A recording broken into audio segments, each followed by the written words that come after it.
Asigcine-ke nge-distributive law. Ukudistributha ukwabelana ngokulinganayo makukhona effect. Okusho ukuthi-ke each term engaphakathi kwama-brackets kufanele ibe multiplied by yonke i-term engaphandle kwama-brackets. Kufanele kushelwe ngokulingana.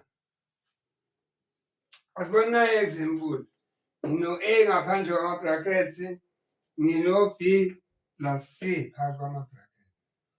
Ukuze-ke kumultipleke yonke into phakathi kwama-brackets nale ngaphandle, ngizoqala ngalo A, le arrow le esho ukuthi ngizomultiplaya nalo B. Kuzophuma u-A times B.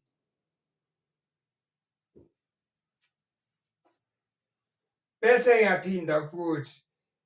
Ngiyabuya lo A sengiqedile ngo-B sengithi u-A-ke manje times C.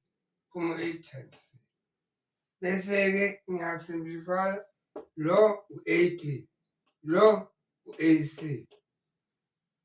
Asenze nayo enye example. Kulokhu ngine-A plus B kuma-brackets, ngino-B umultiplaye ngo-B plus C kuma-brackets. Ama-brackets mabeduniselene kanje kusho ukuthi kune-multiply la engabhalwanga. Ngakhona sokwenza njalo. Lo A uzomultiplayana nalo B, phuma u-AB.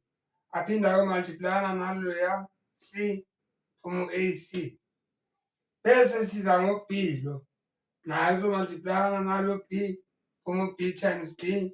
Aphinde lo B azomultiplayana no-C, kuphume u-B multiplied by C. Right, sesisusa ama-brackets-ke manje.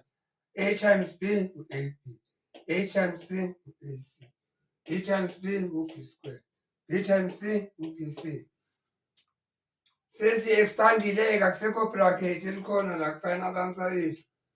And siyisimplifayile futhi fully ngoba akukho la i-term esele. Okay. Ake siboneni-ke manje i-test ukuthi kuzwakele yini okwanamhlanje na.